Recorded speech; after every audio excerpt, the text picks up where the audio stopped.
para vocês esse conteúdo. Então, hoje nós vamos falar exatamente a introdução de bromatologia, por que estudá-la, e em seguida falarmos um pouquinho de amostragem dos métodos de análise no setor de alimentício.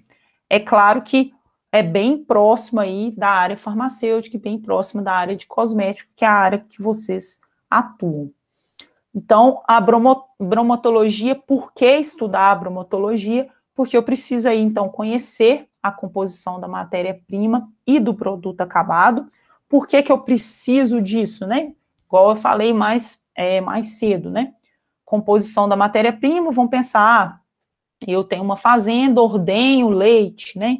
Tenho leite cru. Se eu sei a composição dele lá inicial, para chegar a um certo produto acabado, vai ali me facilitar no meu processamento, porque eu vou saber qual que é a quantidade de óleo que ele tem, qual que é a quantidade de sal que ele tem, se esse leite que eu acabei de ordenhar, ele não está contaminado com, às vezes, minha vaca lá, ela estava com uma doença e eu tinha, ela estava sendo medicada com antibiótico, então, às vezes poderia ter uma certa contaminação, então conhecer a composição da matéria-prima é muito importante, principalmente também para eu conseguir chegar num produto com uma certa qualidade. E outra coisa, por que eu preciso saber a composição do meu produto acabado? Às vezes, lá no meu processamento, lá na minha indústria de laticínios, já que eu falei de leite, acontece um processo que é a pasteurização. A pasteurização é o quê? Um tratamento térmico em que é realizado um certo produto, pode ser de caráter alimentício, farmacêutico, cosmético, biotecnológico de forma geral, para eu reduzir a carga microbiana. Então, eu tenho que ter um par, que a gente fala, temperatura e tempo da disposição daquele meu produto, para que eu consiga fazer uma redução da carga microbiana. Mas aí pode ser que aconteça que teve uma falha lá técnica, ou meu equipamento não está funcionando adequadamente, que a minha temperatura não chegou ideal. Então, o meu produto acabado pode ser que esteja com uma carga microbiana muito alta. Então, se ela tem uma carga microbiana muito alta, possivelmente ele vai deteriorar muito mais rápido, ou ele vai estar impróprio para consumo. Então, por isso que é importante a importância aí da bromatologia, tanto conhecer a composição da minha matéria-prima, como a composição do meu produto acabado. Além disso, né, determinar o padrão de identidade e qualidades dos alimentos. Aí é muito importante a gente pensar já nos órgãos de fiscalização, principalmente a Anvisa e o MAPA, que eu existo ali, vamos pensar se na hora que eu vou comprar, vou comprar uma bebida, eu quero comprar um suco, aí eu chego lá no supermercado, eu olho aquelas gôndolas cheias de caixinhas, saquinhos, aí eu tenho lá, bebida pronta para beber, suco artificial, eu tenho polpa concentrada, suco concentrado, suco integral. Então, o que seria cada um deles? Qual que é o padrão de identidade de cada um deles? Isso é padronizado pelo órgão de fiscalização. Então, eu tenho um padrão de qualidade e identidade do meu alimento. A bebida pronta para beber tem que ser uma certa quantidade de graus Brix. Que é graus Brix? São sólidos solúveis. Basicamente, para os alimentos sólidos solúveis, a gente considera aí açúcares. Então, tem um padrão. Então, para isso é importante a bromatologia, porque por que é importante também eu ter essa padronização? Além ainda de identificar o que é aquele produto, eu consigo manter a minha produção mais uniforme, porque nós, consumidores, né, primeiro a gente quer, na hora que vai comprar lá essa minha mercadoria, sempre consumir produtos com a mesma qualidade. E lá para o fabricante, ele sempre tem que seguir aquela receita para conseguir o seu produto o mais uniforme possível.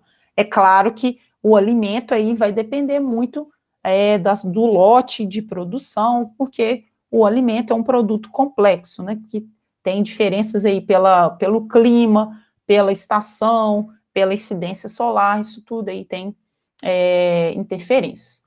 Alguém quer falar alguma coisa? Parece que eu vi que abriu o microfone. Não?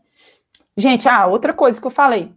fiquem à vontade, tá? Pode falar no chat ou pode abrir o microfone e fazer pergunta.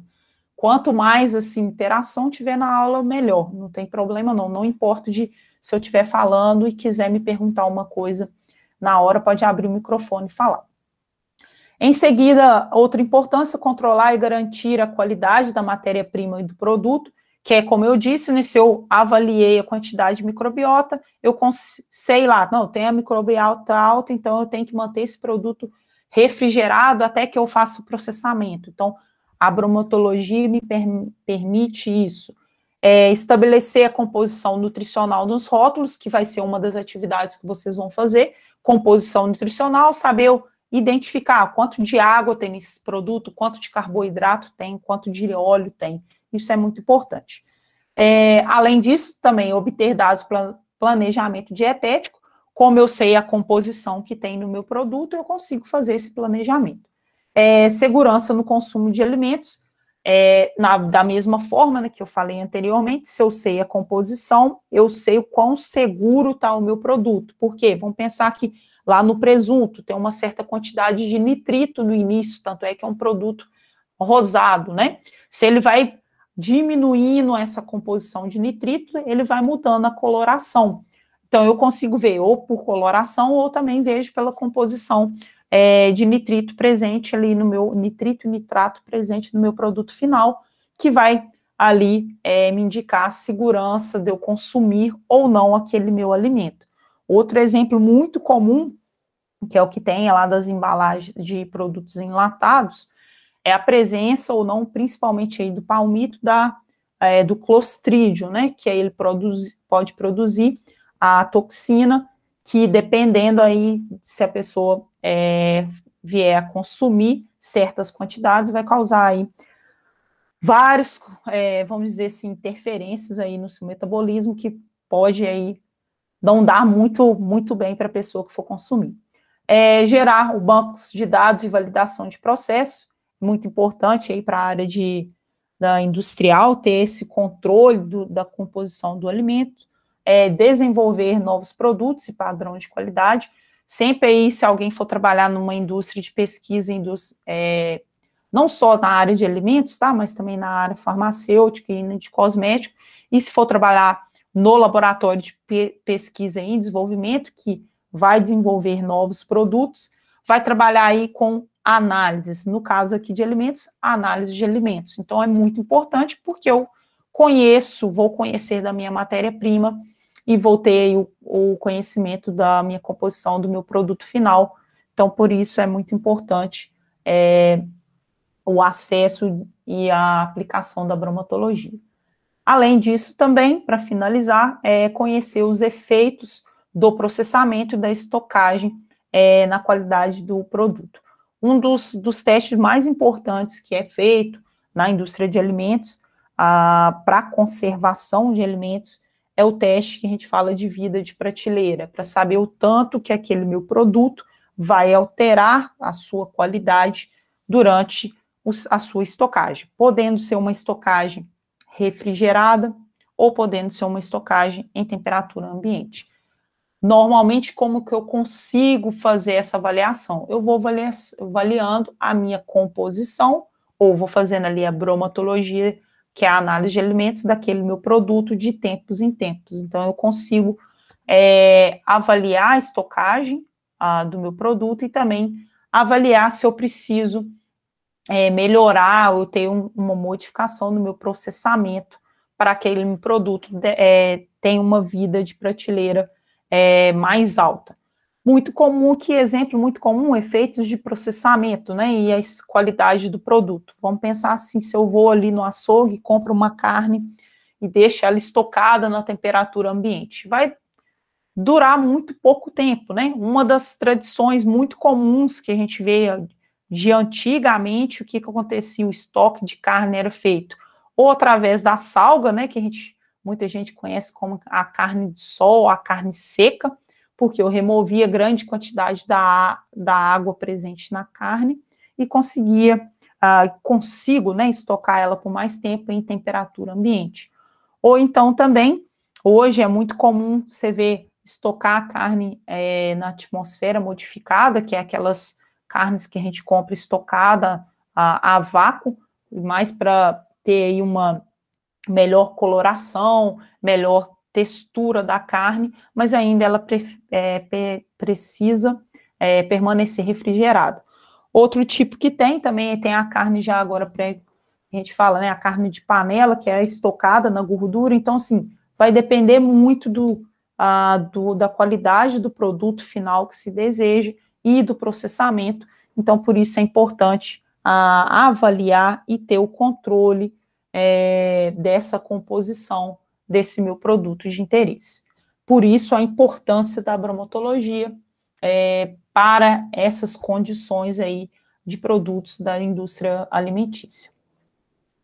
Seguindo aqui, então, a importância da análise de alimentos, ela é dividida em 3 setores. A importância da análise de alimentos para o setor industrial, basicamente vai ser o controle de qualidade, o controle de processos, principalmente processo de água, o controle de processo que a gente tem lá do processamento em si dos alimentos, das matérias-primas, do meu produto acabado, da minha embalagem e da minha vida de prateleira.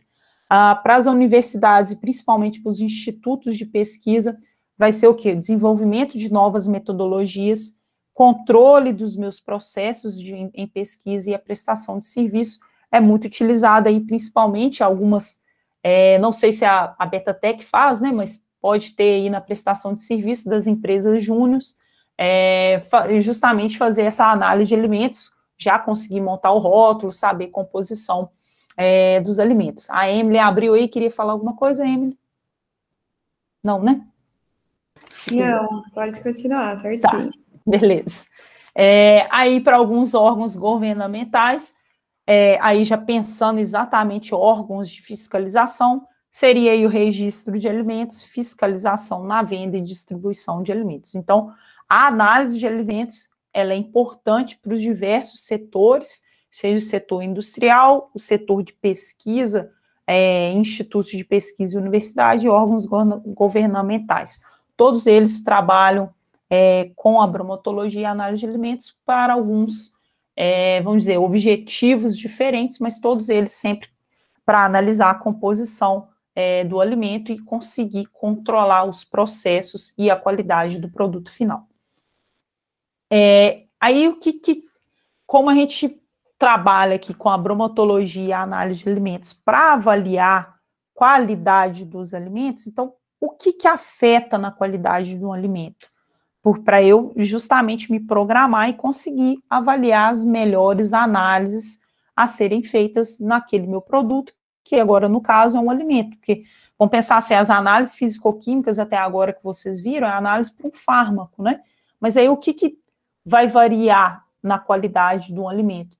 A qualidade do alimento, ele vai depender de vários fatores. Dentre deles, um deles é o nutricional, que é o fator que a gente mais vai trabalhar aqui na disciplina, é a composição química, se existem alguns compostos essenciais, qual que é a digestibilidade desse produto e o potencial calórico. Justamente está ligado lá naquele rótulo que a gente monta no meu produto alimentício. Então, essa é uma qualidade, a qualidade nutricional daquele meu alimento. Outro tipo de qualidade que nós temos é a qualidade higiênico-sanitária, já está relacionado aos agentes microbiológicos, as substâncias estranhas e agentes químicos que podem aparecer ou não no meu produto, e o tanto ainda que os órgãos responsáveis pela fiscalização, os órgãos regulamentares, vão aceitar desses materiais no meu produto e ainda considerá-los como um produto conforme para o consumo. Como eu disse, eu falando disso, porque a gente vai ver na aula de legislação que algumas substâncias estranhas são permitidas. Quais substâncias estranhas? Aso de barata, pelo de rato, algumas dessas substâncias estranhas são permitidas, claro que num percentual baixo em relação ao alimento em si. Mas essa é também uma qualidade que deve ser avaliada nos alimentos. Agente químico, né? Eu posso ter agente químico pouca coisa, eu posso ter muita coisa. Um dos escândalos que tivemos há um tempo atrás aí, não vou falar do mais recente, né? Mas a presença de soda cáustica nos leites da Parmalat, que é um agente químico que era utilizado lá no processamento do leite, na verdade, nem era utilizado no processamento do leite, se adicionava soda cáustica porque uma das análises físico-químicas que é feito para avaliar a qualidade do leite na hora que ele vai sair é a crioscopia, e a crioscopia vai avaliar lá o poder de solidificação e fusão, né, do leite processado, e a soda cáustica ela tem bem próximo ali a temperatura de fusão e solidificação do leite, então é utilizado como agente químico para mascarar a qualidade do produto e ser vendido, vamos dizer assim, uma solução de soda cáustica como o leite, que era lá o leite UHT. Outro exemplo como que a gente tem de agente químico que afeta ou não na qualidade do produto foi o que a gente teve recentemente, que na verdade nem é recentemente, né, porque a gente já tem quase um ano, mais de um ano que está dentro de casa, mas foi o caso das cervejas lá da cervejaria Baker, mais precisamente a cerveja Belo Horizontina, com a presença de um agente químico, que era um agente químico utilizado na troca de calor para refrigerar mais rápido a cerveja, mas escapou, né, não sabe se como, né, mas contaminou o meu produto. Então, assim, às vezes pode ser uma pequena quantidade, que era uma pequena quantidade lá, pode causar ali, vamos dizer assim, tornar o meu produto, o meu alimento impróprio para consumo, então isso afeta na qualidade do produto. Além da condição nutricional e higiênico-sanitária, nós temos também a condição sensorial. O que seria a condição sensorial? A gente fala, é o que a gente sente do meu produto, é o sensitivo. Basicamente, né, cor, que é a coloração, muito importante, que se fala muito, né, tem um ditado, nós comemos pelos olhos, que acaba que o alimento é um produto que nós vamos comer.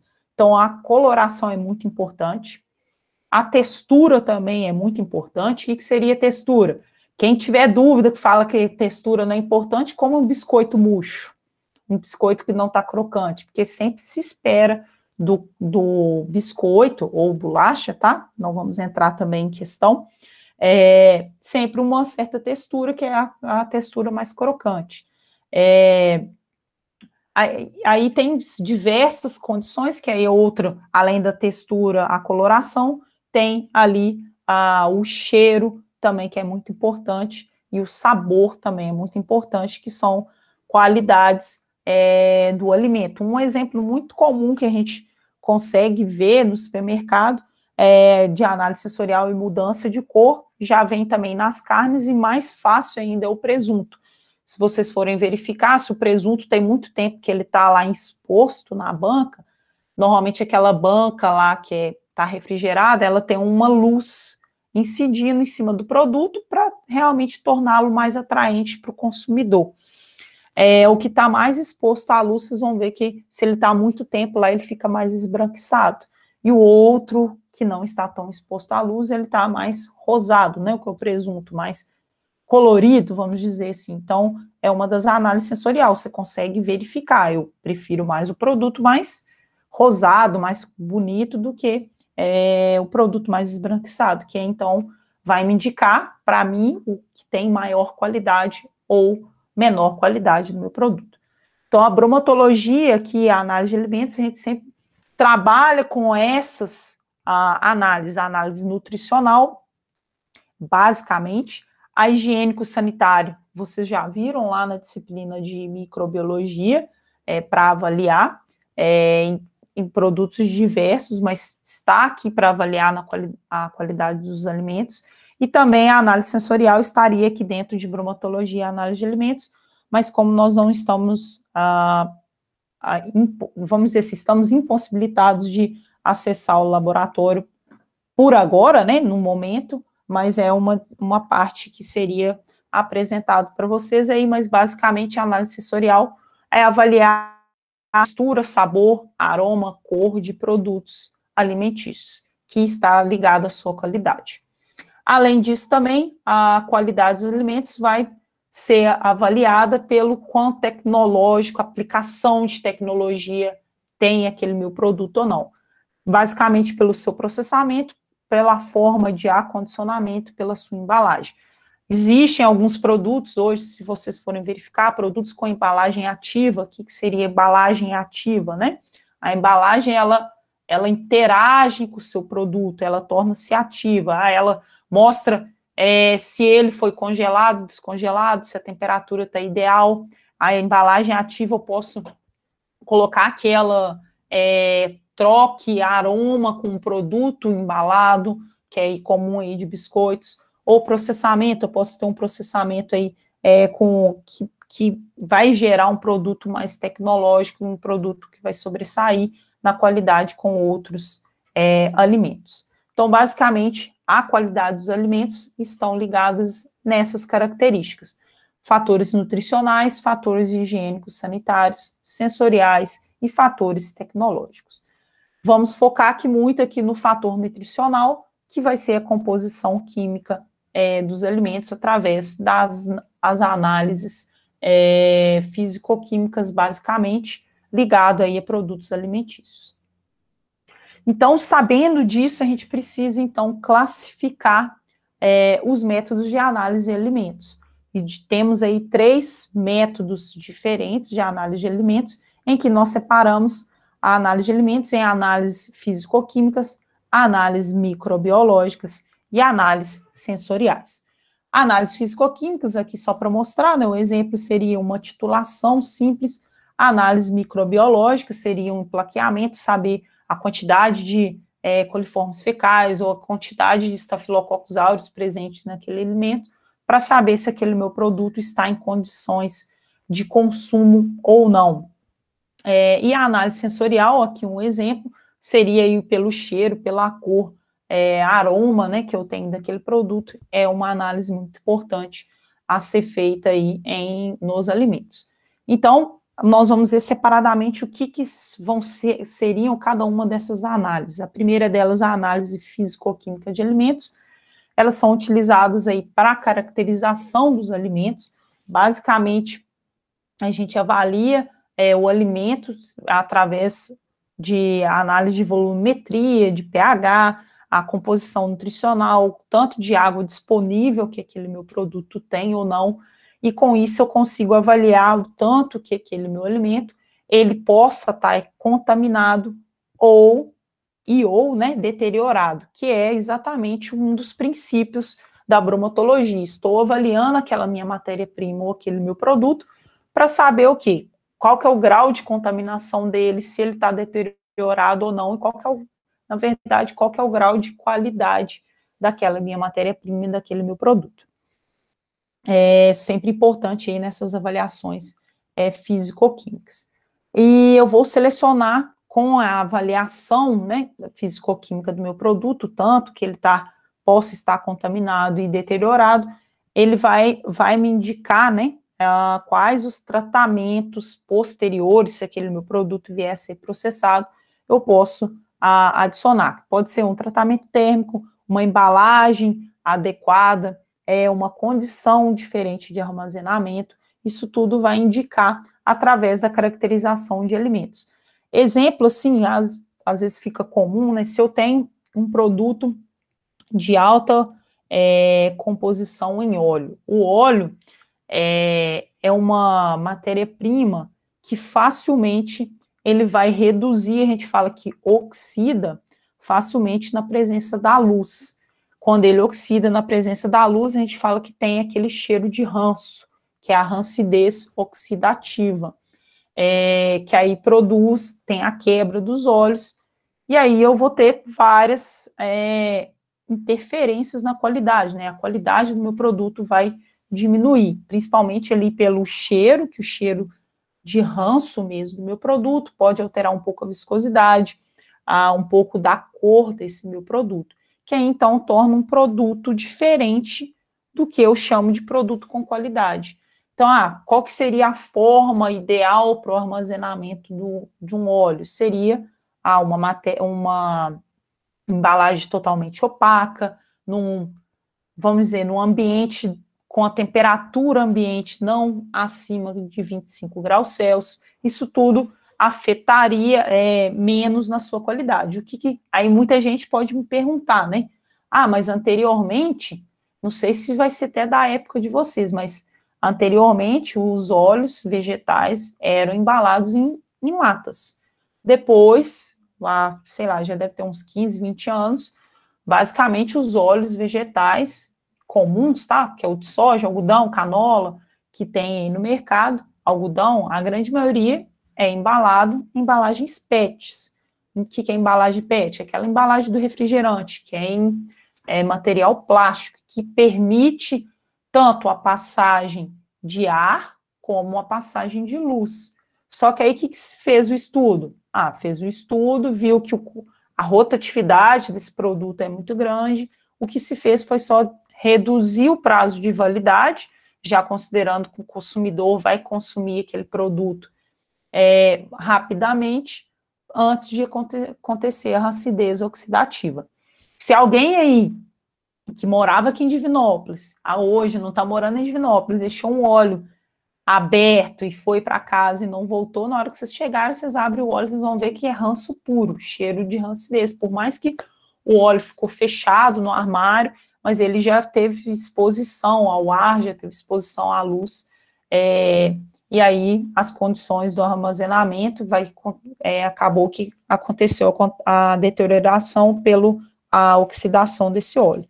E não só o óleo, né? Tem vários outros tipos de alimentos que é importante aí a avaliação físico-química para determinar o grau de contaminação e deterioração desse meu produto, e então prever qual a melhor forma de tratamento térmico para justamente expandir, né, aumentar essa vida de prateleira do produto. Seguindo aqui a avaliação físico-química, ela se divide em 2 métodos de análise muito simples, tá? Até praticamente um beabá, eles se separam bem facilmente em métodos convencionais e em métodos instrumentais. O próprio nome já diz, né?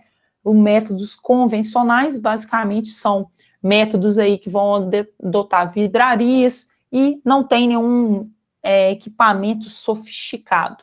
E os métodos instrumentais, eu vou utilizar equipamento mais sofisticado, um software, são análises mais caras, que vão ter um custo maior, mas são análises mais precisas. E os métodos convencionais, por ser métodos amplamente utilizados, já foram praticamente padronizados, normalmente esses métodos convencionais são os que são aplicados pelas leis, pelas agências de regulamentação.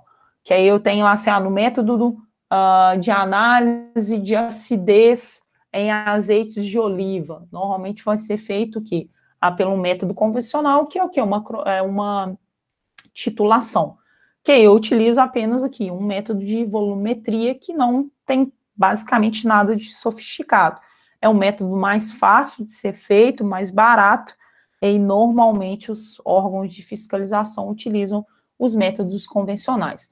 Os métodos instrumentais, por serem equipamentos mais sofisticados, normalmente vão utilizar reagentes mais caros, precisa de uma mão de obra muito mais especializada, justamente para operar esse equipamento mais sofisticado.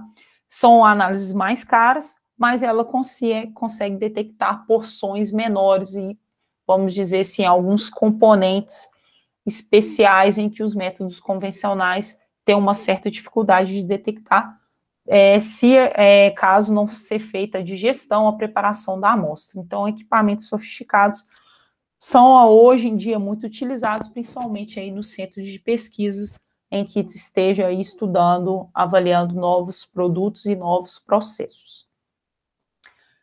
Seguindo aqui, então, os princípios analíticos que a gente tem nas análises físico-químicas, a primeira delas é a análise da composição centesimal, que um exemplo que a gente faria em aula prática seria por volumetria, que é uma titulação, seria a determinação de proteínas, que é essa figurazinha que a gente tem aqui, que é um aparelho que a gente chama um digestor de Kilden, em que eu vou digerir minha amostra, vamos pensar que eu vou avaliar a quantidade de proteína que tem no isolado proteico, que é o famoso aí, a whey protein, né? Que a grande maioria da era fitness faz o consumo, então eu vou avaliar o quanto de proteína tem naquele meu produto. Eu tenho que fazer a digestão desse meu produto para expor a quantidade de nitrogênio presente naquela minha amostra, que no caso é o whey.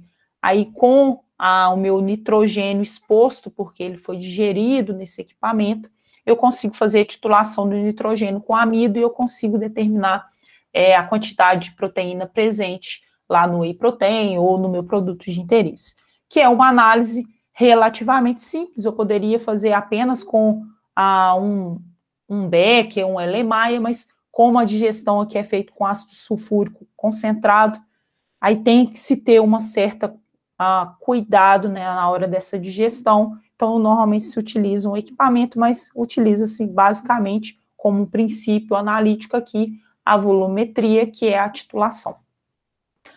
Outro exemplo que temos aqui é a gravimetria, que eu posso utilizar aí para avaliação de fibras, cinzas, umidade e lipídios também, muito comum nos alimentos. Basicamente, eu vou uma das análises bem simples, às vezes vocês já fizeram isso no laboratório, a determinação de umidade, é só eu pesar um produto de interesse, vamos pensar aí que eu vou avaliar a umidade presente na maçã in natura, eu coloco a maçã, normalmente em fatias, né, porque é para ficar mais fácil, expor mais, né, ter uma superfície de contato maior, põe um recipiente, normalmente placa de Petri, faço a pesagem desse produto sem secar e depois vou pesando esse produto até manter o peso constante ou a massa constante. Aí eu consigo, pela diferença gravimétrica, eu consigo determinar o tanto de água que tinha naquele meu produto inicialmente. Então, a análise de composição basicamente utiliza volumetria e gravimetria.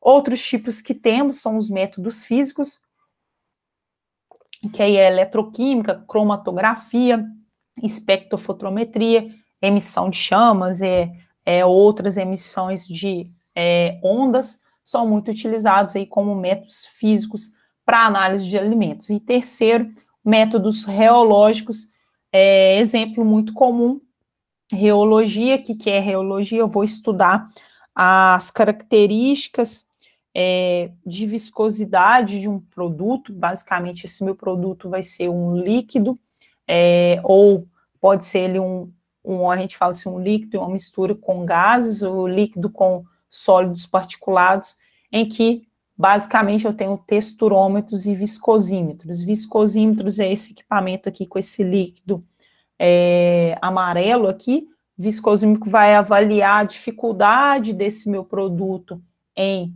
rotacionar, em girar, então é a capacidade desse produto em se mover. Exemplo aí muito fácil de se verificar, a diferença de viscosidade da água para o mel. O mel tem uma dificuldade muito maior dele escoar. Então, isso é importante como avaliação, porque dependendo lá no meu processamento, pode causar alguma certa interferência se eu tiver produtos com características diferentes de viscosidade. Texturômetro é esse aqui de cima, em que é testado a textura do meu produto de interesse. Aqui está sendo testada a tensão superficial ou a textura que a gente tem de uma fatia de pão, de 2 fatias de pão integral, que aí é também uma avaliação muito importante, que está avaliando a reologia de um certo produto alimentício. São aí alguns dos princípios analíticos que a gente tem: a análise da composição centesimal, a análise métodos físico-químicos e métodos reológicos. Todos eles vão ser utilizados para análise de alimentos, seja a matéria-prima ou seja o produto acabado. A escolha, então, do método analítico que eu vou utilizar aqui para análise de alimentos vai depender muito como que é esse meu alimento, porque lembrar, meu alimento é uma matéria, uma amostra muito complexa, que depende da espécie, aqui exemplo, né, o tomate, qualquer espécie do tomate. Quem tiver dúvida, como assim tomate espécie, né, nós temos o tomate maçã, que é aquele grande, tem o tomate cereja, tem o tomate grape, que é agora aqueles bem pequenininho, que parece uma uva, tem um tomate longa-vida, tem um tomate Andréia, são várias espécies de tomate. Dentro da espécie ainda eu tenho o tomate mais maduro, o tomate menos maduro, o que está grande, o que está pequeno, um com a coloração mais vermelha, outro não. Então, assim, é uma amostra muito complexa que depende de diversos fatores, do local de plantação, do tempo de colheita, e assim por diante. Então, o método a ser utilizado naquele alimento, ele pode ser, assim, apropriado para um certo produto, não para outro produto. Então, sempre vai ter que ser avaliado a metodologia analítica ser utilizada de acordo com o produto de interesse ou a matéria-prima de interesse, porque eu tenho essa variação das matérias-primas. Então, não quer dizer que tomate sempre vai ser avaliado, a acidez do tomate vai sempre ser avaliado por titulação, uma titulação X. Não, vai depender da espécie, daquele meu lote de produto, para eu avaliar qual que vai ser o método analítico apropriado. Então, resumidamente, a escolha do método analítico vai depender do meu produto a ser analisado. Alguns dos fatores que a gente precisa avaliar para a escolha do método de análise, a primeira delas são vários fatores, a primeira delas é a quantidade de amostra que eu tenho disponível. Isso vai depender muito em relação ao meu tipo de método de análise que eu vou utilizar, porque basicamente as metodologias convencionais vão utilizar uma quantidade maior de amostra, e os métodos instrumentais, por isso que eu utilizo eles mais quando eu quero verificar uma porção, uma quantidade menor de produto ou de um certo componente no meu produto, eu utilizo a metodologia instrumental. Então, isso vai avaliar e vai me indicar qual que vai ser o meu método de análise preferível para avaliar aquele meu alimento. Então, um dos fatores vai ser a quantidade de amostra disponível, que está relacionada aí à quantidade em massa, tá? Quantidade que a gente fala macro, acima de 0,1 gramas, a gente utiliza mais os métodos convencionais. Abaixo de 0,1 gramas, basicamente as análises são métodos instrumentais, e aí eu tenho as quantidades, basicamente, aí de cada uma das amostras e quais são a quantidade que eu tenho, se é na escala micro, submicro, traços ou nanotraços da minha amostra para ser avaliada. Outra coisa importante para avaliar qual que é o método a ser utilizado vai ser a exatidão requerida, ou tanto exato que eu quero daquela minha análise. Normalmente, né, a gente fala que tem aquela avaliação qualitativa ou avaliação quantitativa. Qualitativa é saber se tem ou não tem, quantitativa tem 0,3 gramas, 0,3 microgramas ou miligramas. Isso é exatamente a exatidão que eu preciso. Normalmente, aí, os métodos clássicos, eles vão dar aí uma exatidão mais ou menos de 99%. Claro que vai depender do tanto daquele meu composto que eu vou estar avaliando.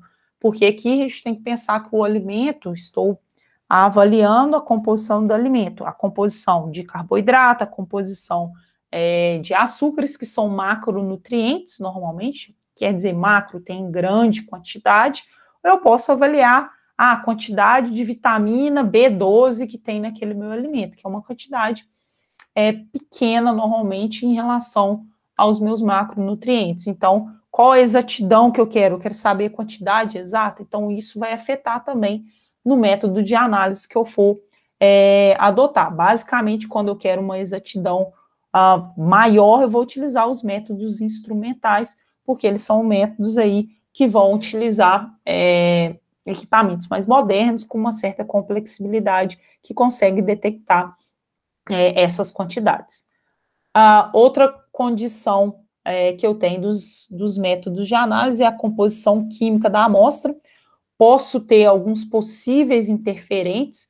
O que seria isso, né? Às vezes eu quero avaliar a quantidade de magnésio que tem num produto enlatado. Vamos pensar assim, num milho verde enlatado. Só que o magnésio pode ser que na análise dele, o cálcio presente ou o ferro presente naquele meu produto faça uma certa interferência na minha análise, em que pode dar um número maior ou um número menor, que é o que a gente fala, né, um teste, que é o famoso, né, hoje se fala muito, né, o famoso falso positivo ou falso negativo.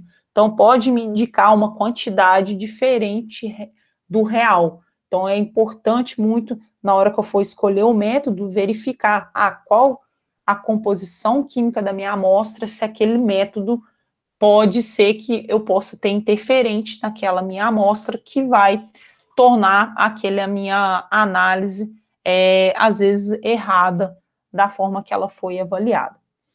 Normalmente, o que se faz o quê? A separação dos interferentes antes de fazer a medida ou a análise final de desejo, né? Então, sempre tem que levar em consideração aí interferimentos, é muito comum, que é o que a gente fala, né? Eu tenho que digerir a amostra, eu tenho que fazer ali a separação de um certo produto ou exposição do produto. Como vocês viram em cromatografia, eu nunca chego e injeto o meu produto de interesse lá no meu cromatógrafo, principalmente pensar lá o HPLC, né? Que é o cromatógrafo que a gente coloca a amostra de forma líquida.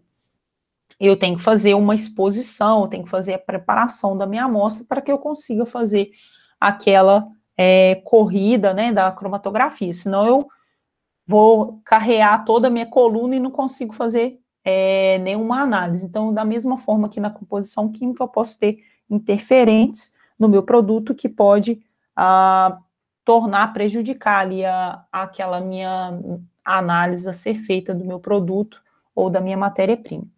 Então, sempre que pode acontecer a extração ou separação prévia desse meu componente a ser analisado antes realmente da análise de desejo. Outro fator importante no método de análise escolhido são os recursos disponíveis que a gente tem para ser avaliado. Às vezes, é muito comum, né, pensar assim, o recurso disponível é óbvio, mas se vocês tiverem oportunidade, ou alguém já teve oportunidade de fazer um estágio numa indústria de alimentos, porque a indústria de alimentos, é mais fácil você ter pequenas indústrias de alimentos do que pequenas indústrias de farmacêutica, porque ela tem um nível de fiscalização muito maior, mas pequenas indústrias de alimentos é muito mais comum, porque também é um produto mais barato, mais fácil de comercializar, enfim. Aí, na hora que se fala assim, recursos disponíveis, nas indústrias de alimentos é muito comum, essas pequenas indústrias, a grande maioria não ter análise microbiológica, ter apenas algumas análises físico-químicas, bem simples, ter uma bureta, um becker, para avaliar a acidez, avaliar alguma outra, assim, presença de algum contaminante, mas nada muito elaborado. Por quê? Essas análises, normalmente, para essas empresas pequenas, são caras. Então, é por isso que a gente fala, recurso disponível. Não adianta nada eu chegar e falar lá, estou abrindo uma indústria pequena de produção de pão de queijo, para aqui na região de Divinópolis ainda, só para não cansar muito, não vai vender para a região central, só para a região ali da faculdade. Então, assim, dependendo da análise que eu vou fazer, ela tem alto custo, eu vou precisar de um reagente muito caro, preciso de uma pessoa especializada para fazer aquela análise. Então, recursos disponíveis devem sim ser analisados na hora que eu for escolher o método de análise a ser feito. É claro que foi o exemplo de pequena empresa, mas é óbvio que na indústria de grande porte, como ela sempre vai visar num produto de qualidade, justamente para conseguir comercializar, ter o seu produto sempre dentro dos órgãos de regulamentação, ele também não está sempre ligado ao custo e ao lucro, então ele não vai fazer ali os métodos de análise sempre com alto custo, vai ser ali o custo que for desejável para atingir os desejos, né, da produção e dos laboratórios de controle de qualidade, mas que tem ali um custo o mais reduzido possível.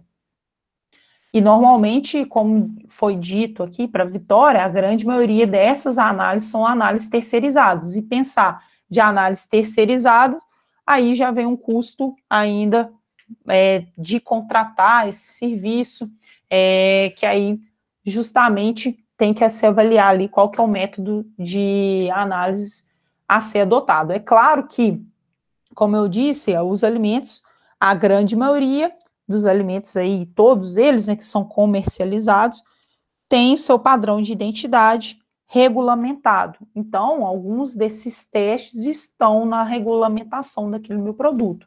Para testar a acidez, tem que fazer esse teste. Para testar a graus Dornick, que é uma das graus de qualidade lá do leite, tem que ser feito esse teste. Para fazer a quantidade de álcool que tem no meu produto, isso tudo são testes que são regulamentados pelos órgãos de fiscalização, mas normalmente esses testes não são testes muito caros de alto custo, como eu disse para vocês, a grande maioria deles são testes com metodologia convencional, não com a metodologia lá de forma que utiliza equipamentos mais caros.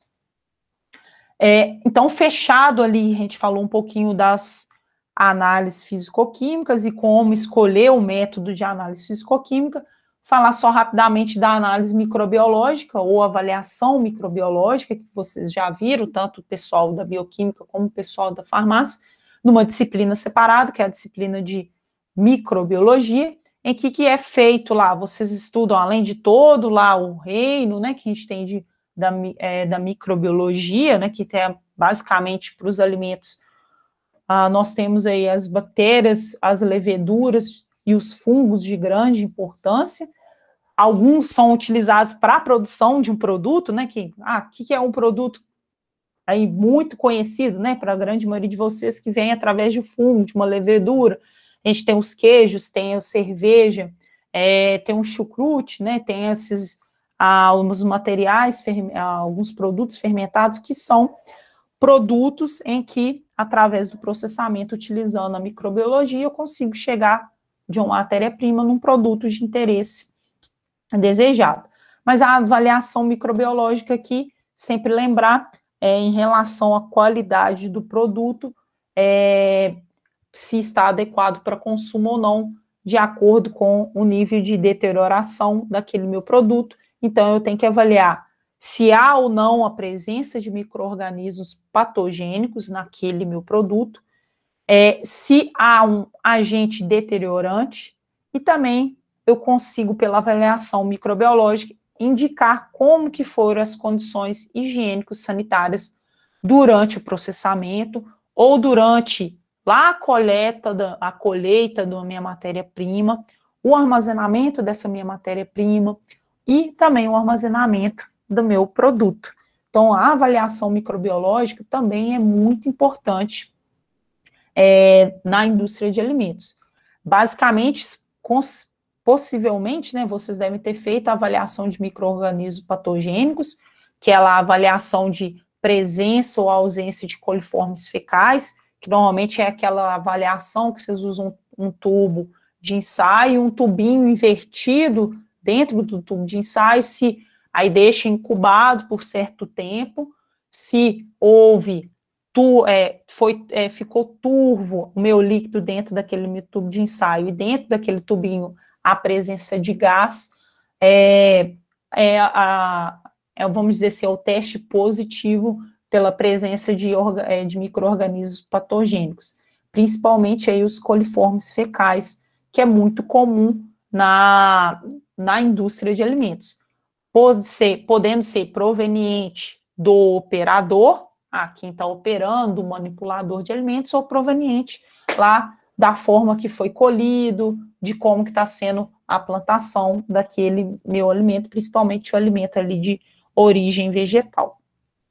A presença de um deteriorante é importante, né? Pode ter um micro-organismo que pode deteriorar o meu produto, principalmente aí, às vezes, mudar de cor, mudança de textura do produto, a avaliação microbiológica consegue detectar.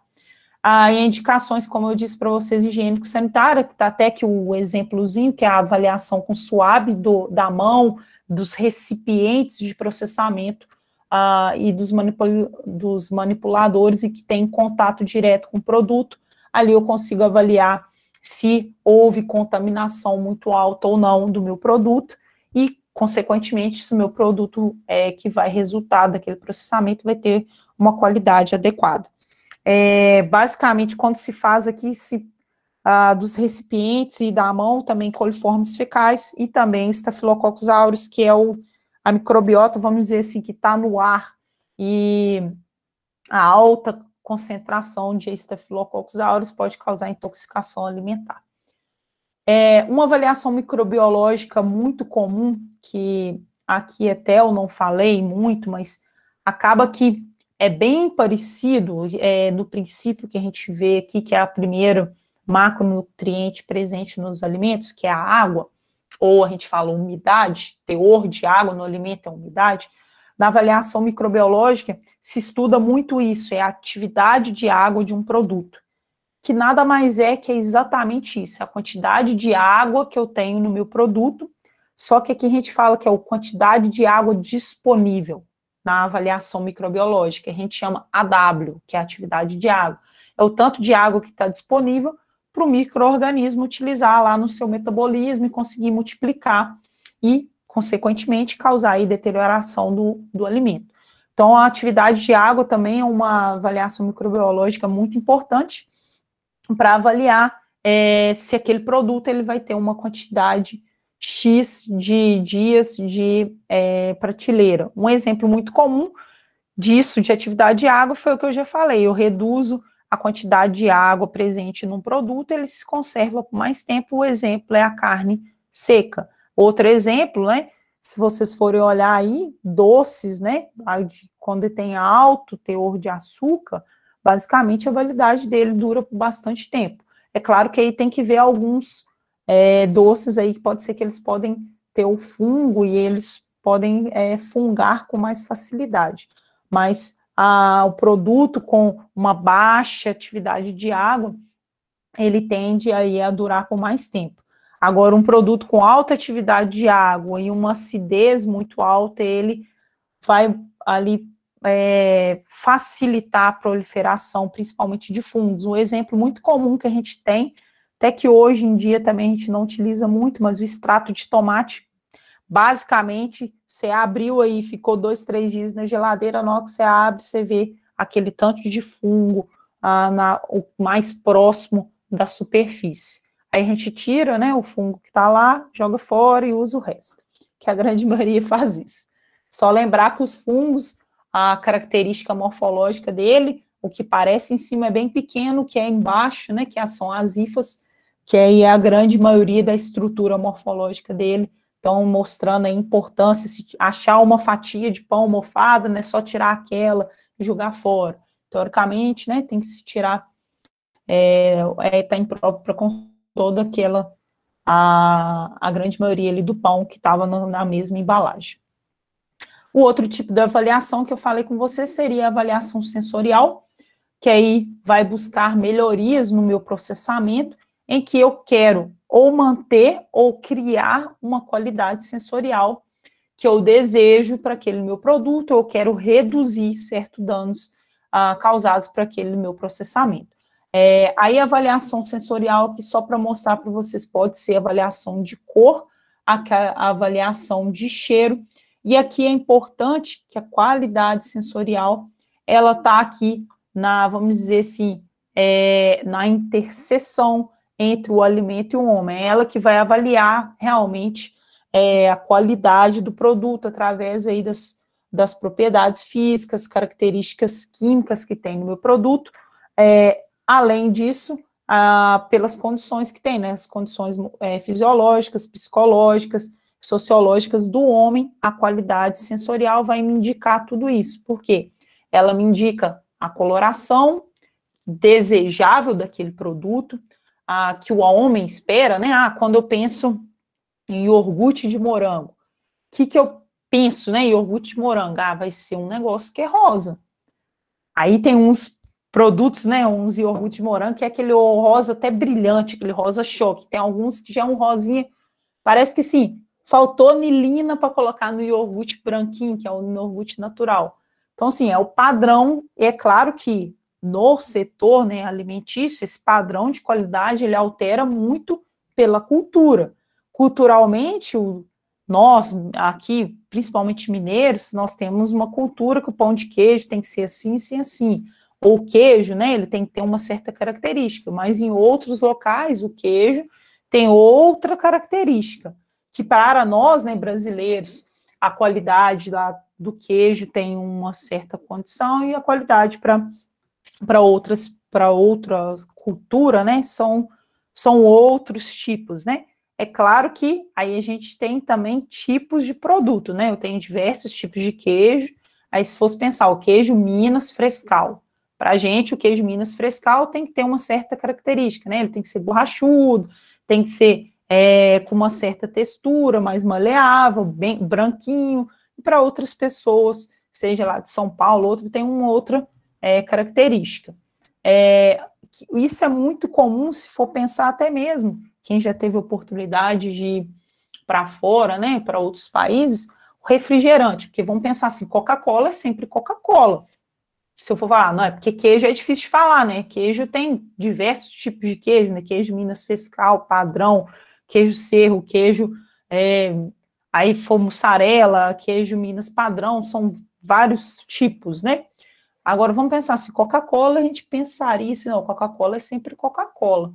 Mas se vocês forem consumir, a Coca-Cola aqui do Brasil, ela tem mais açúcar, ela tem um pouquinho mais de sódio, ela tem um pouquinho mais de gás em relação a outros países, até aqui mesmo da América do Sul, que é o Chile, lá tem menos açúcar. Então, se por mais que é um produto, vamos dizer, padrão, mas eu tenho ali uma redução que é característico da população, já a população lá chilena tem uma característica diferente do consumidor brasileiro, mas a análise sensorial é muito importante para avaliar essas condições, que são as condições aparentes do meu produto, basicamente a cor, textura, e a gente tem aí o aroma e o sabor do meu produto.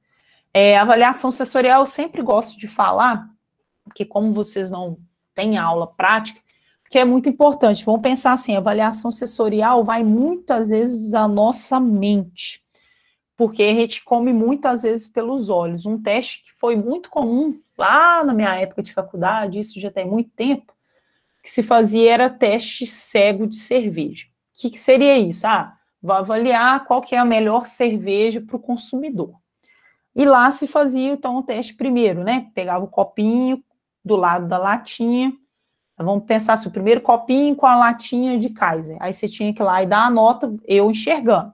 Aí vinha a segunda amostra, normalmente 3 amostras. Copinho e a cerveja ali agora era Boêmia, tinha que dar a nota.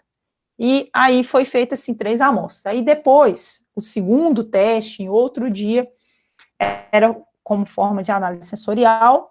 De novo, eu estou vendo, mas aí agora, ao invés de eu fazer o avaliador, né, queria realmente ver se não era a cabeça da pessoa que estava influenciando no sabor, né, no sensorial dele do produto. Então, o que era feito? Era feita a troca das marcas com o que realmente você estava experimentando. O que seria isso? Eu coloquei o copinho de amostra, que era da cerveja Kaiser, mas a latinha que eu estava vendo era de Boêmia. Aí eu tinha que experimentar e dar a nota. Aí foi feito esse banco de dados, primeiro lá do correto, agora desse trocado, e depois um sem latinha, só o teste com o copinho para você experimentar e dar a nota. Para cada um desses testes, tiveram resultados diferentes.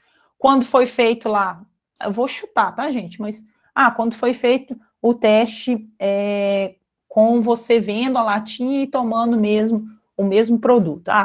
Ganhou a Boêmia. Quando foi feito trocado, né, continuou ganhando a Boêmia. Aí, na hora que foi feito o teste, sem você saber qual que é a marca que você estava experimentando, a Kaiser ganhou. Então, assim, isso é muito importante, são testes muito importantes. Basicamente, todas as empresas, de alimentos que querem lançar um novo produto, principalmente se for um produto muito inovador, eles fazem essa análise sensorial. Normalmente a análise sensorial, como essas empresas de alimentos são um pouco maiores, eles fazem com os próprios funcionários, e tem algumas dessas empresas que até mesmo treinam os funcionários para conseguir ficar assim, aquele meu funcionário, ele é especialista em avaliar textura de pão de queijo, aí qualquer coisa que for alterar, chama lá para fazer a análise sensorial. Então, se isso mostra a importância e o tanto que, às vezes, pode alterar na qualidade do produto, ou até mesmo aí na venda de produtos, que é a característica de avaliação sensorial. A Vitória até colocou aqui, eu participei de uma análise sensorial às cegas de iogurte normal e um probiótico, e depois mostrando qual. Foi bem legal também. É basicamente isso, a análise sensorial, aí depende, né, do que o avaliador quer com aquele teste, porque a análise sensorial pode ser isso. Eu avaliar o sabor, no caso ali, né, a pessoa que está participando, eu posso avaliar, gostei ou não gostei, desgostei muito, que é basicamente isso, né, que você vai avaliar. Ou pode ser a textura, só avaliar a textura, eu não gostei da textura, ou então não gostei da cor, mas aí a análise sensorial sempre vai avaliar um desses 3 pontos, textura, o sabor, o odor, né, e qual que é a coloração que normalmente faz. E aí sempre esse teste à cega, ele tem que ser feito, que a gente fala que é um teste triangular, sempre tem aí para você realmente verificar se não está tendo interferência. Tanto é que, basicamente, também, né, não só na análise sensorial, aí já vai um caso que aí os meninos da farmácia podem ajudar muito, que está aí bem ligado na análise que eles fizeram aí para adoção, né, para conseguir verificar a eficácia da vacina. Claro que aqui é totalmente diferente, mas sempre quando vai fazer um teste lá da eficácia, tem um grupo que recebe o fármaco e tem um grupo que não recebe o fármaco, que é exatamente lá que é claro, para a pessoa que está sendo avaliada, ela não ter certeza absoluta, né, que está recebendo o fármaco e todas as outras questões que tem, que poderia causar interferência no teste. Mas aqui a análise sensorial é basicamente isso, por isso que você faz esse teste às cegas, que seria o teste trocado, ou o teste sem saber se há ou não a presença daquele biocomposto, ou um exemplo muito comum que tem, né, você quer fazer, tá avaliando a cerveja com álcool, cerveja sem álcool, e faz o teste às cegas, a outra coisa, você incorporou, você tirou glúten, né, que é um comum aí, que eu acho que é só Stella, né, vamos dizer que é a mais famosa, que tem a cerveja sem glúten, a cerveja com glúten, então você consegue avaliar se o produto realmente ficou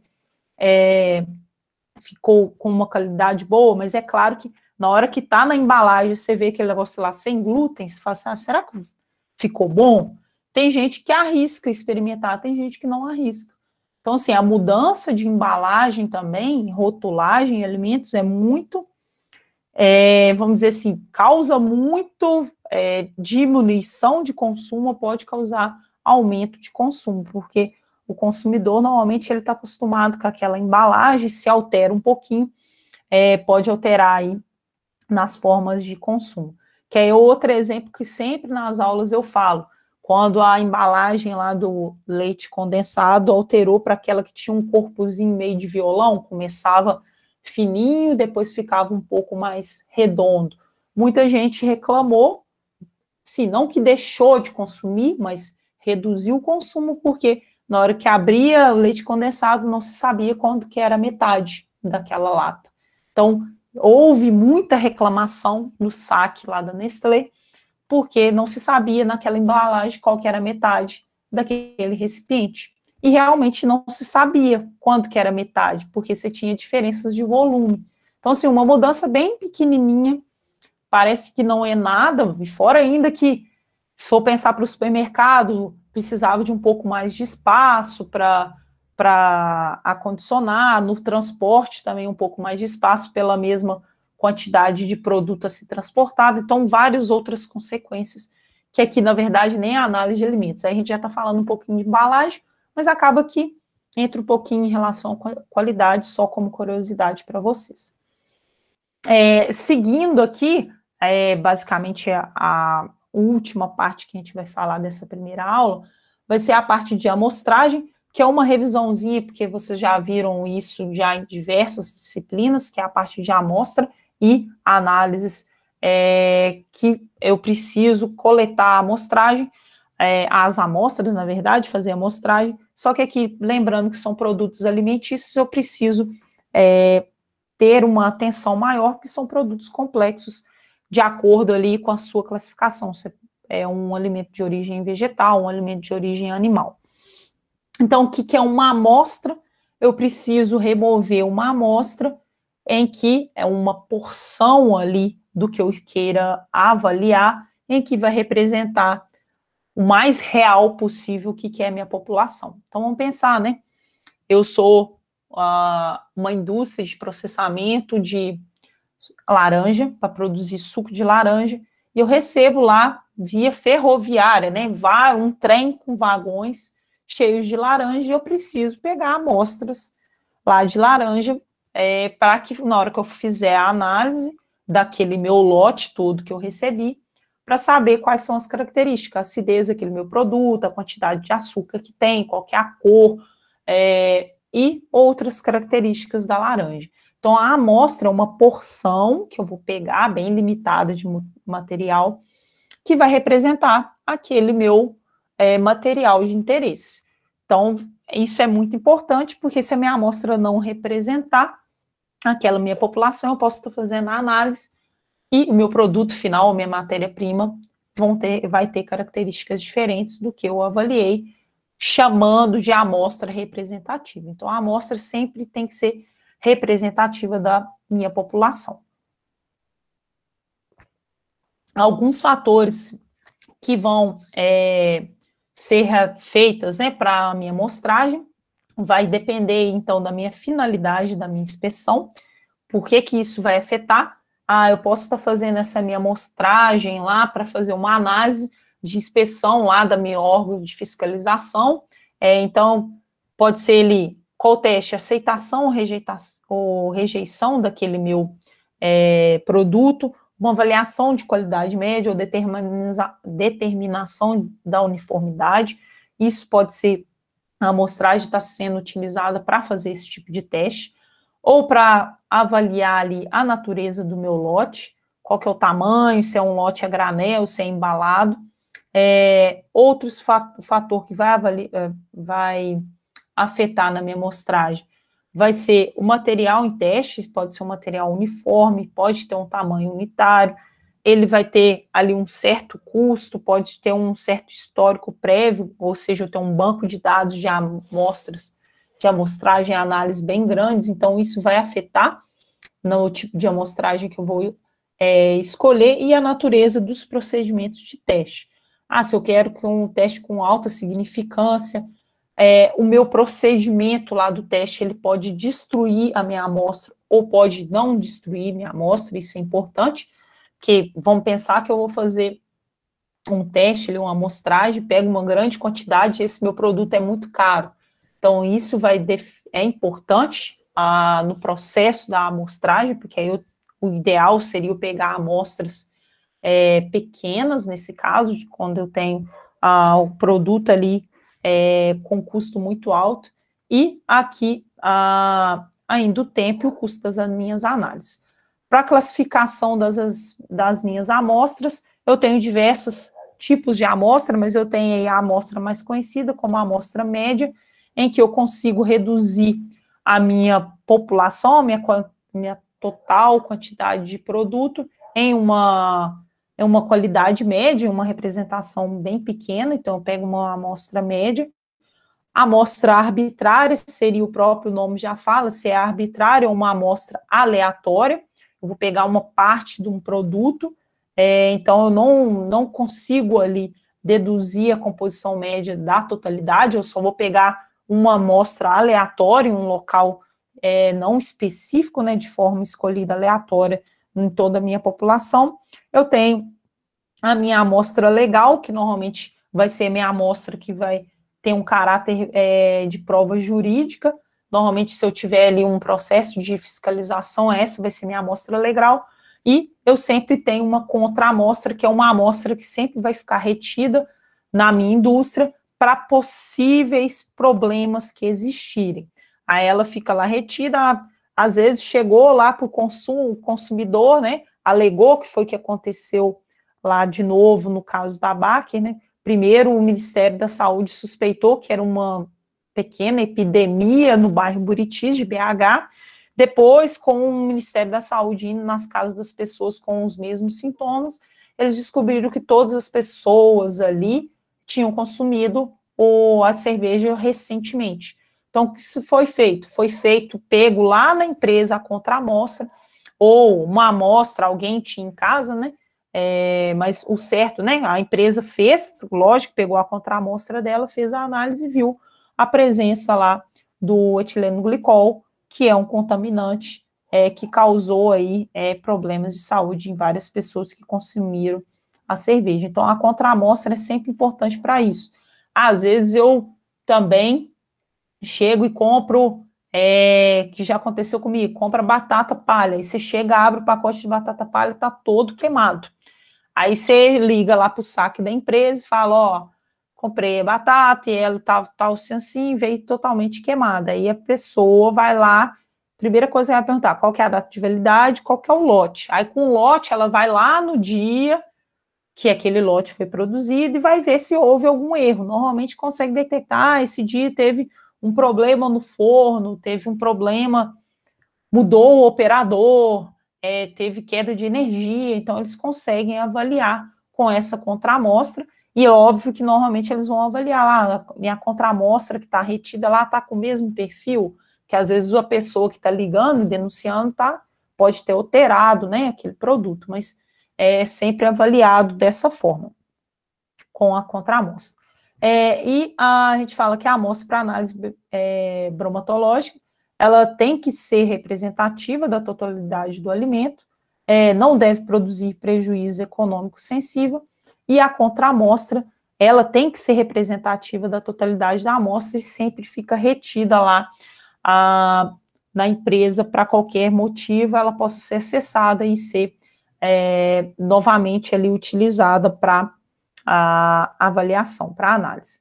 O processo de amostragem de forma bem tranquila, que eu tenho a coleta da amostra bruta, eu tenho a preparação da amostra de laboratório e tenho a preparação da amostra para análise. A coleta da amostra bruta, o que ela é feita? Eu vou pegar, então, uma réplica, um pedaço bem pequeno lá do que eu tenho do meu produto inteiro, né, da minha população que a gente fala.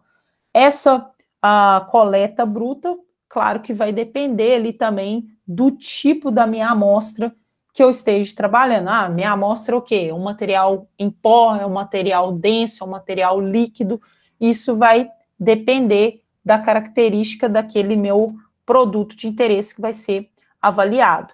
E a redução dessa amostra bruta aqui, sempre da mesma forma que a coleta, vai depender desse meu tipo de produto a ser analisado e da análise, o método de análise a ser utilizado. Então, que é importante eu falar dos tipos de coleta da amostra bruta em relação à sua forma.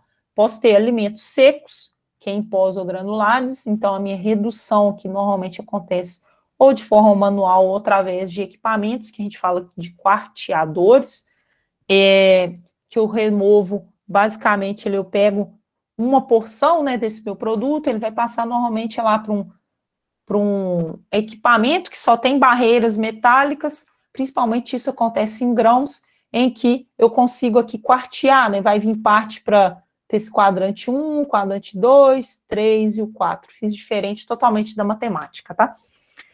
Então, eu tenho aqui quarteamento dessa minha porção e eu consegui reduzir essa minha amostra, principalmente em alimentos secos de forma em pó ou granulares. Os alimentos líquidos é mais fácil eu fazer essa separação da amostra, é só fazer a mistura por agitação e depois eu faço ali a troca de recipientes rapidamente, eu consigo reduzir e coletar essa minha amostra pura bruta mais facilmente. Alimentos semissólidos, normalmente, então, eu vou ralar, vou reduzir de tamanho, transformar ele em pós ou de formas granulares, e vou fazer o quarteamento da mesma forma que o produto em pó. Os alimentos úmidos, exemplo, carnes, peixes e vegetais, normalmente eu vou picar, moer e vou misturar esses meus produtos e também fazer o quarteamento. Sempre lembrar que, no caso, como são produtos aqui, carnes, peixes, vegetais, eu vou manter eles refrigerados até a análise, porque são materiais muito perecíveis. Alimentos semissólidos e pastosos, alimentos contendo sólidos, normalmente elas são picadas em liquidificador, misturadas e depois eu consigo fazer alíquotas menores para retirar, para fazer a análise. Alimentos como emulsão, que a gente tem a manteiga e margarina, a gente faz um pré-aquecimento desses produtos para ali transformar eles em um material mais fluido, faço agitação e homogeneização e tiro a alíquota para realizar para remover a amostra. Nas frutas, as frutas maiores são cortadas de formas aí, longitudinal e transversal, e depois eu faço a mistura, ou então faço a trituração e removo a minha amostra de interesse, uma quantidade de interesse. Tendo a minha amostra bruta, o preparo da amostra para análise vai depender, então, da natureza da mesma e do método analítico que for utilizado. O preparo da amostra ali, normalmente segue-se, às vezes eu tenho que fazer a extração, um tratamento químico, em que eu preciso extrair um certo componente para depois eu conseguir fazer a análise. O que seria isso? É exatamente a exposição daquele componente de interesse para depois eu fazer aquela minha análise de detecção, análise de composição. Ou eu posso fazer uma desintegração mecânica, exemplo, que é uma moagem, eu posso utilizar para facilitar na minha análise química. Por que eu faço uma desintegração mecânica? Quando eu reduzo de tamanho, eu aumento a superfície de contato e com isso eu consigo fazer uma reação química, uma análise mais facilmente. Então, pode ser aí um tipo de preparo da amostra. Outro tipo de preparo da amostra seria uma desintegração enzimática, da mesma forma lá da digestão ou um tratamento químico. A desidratação enzimática eu vou tratar ali com um certo enzima para eu conseguir ali parar ou desativar algum certo componente para que eu consiga avaliar depois aquele meu produto de interesse, aquela minha matéria-prima. Normalmente aqui, só para mostrar as amostras de produtos vegetais, utiliza aí celulases justamente para reduzir a atividade das enzimas celulases para conseguir fazer avaliação em seguida daquele meu produto. Outro exemplo, proteases e amilases são utilizados aí para solubilizar as proteínas e os polissacarídeos em vários alimentos, para então facilitar ou nas análises posteriores. O outro tipo de preparo para a amostra seria a desintegração química, que é bem parecido com o tratamento químico, que eu posso utilizar alguns agentes químicos para dispersar ou solubilizar alguns componentes dos alimentos e assim eu conseguir fazer a análise do alimento.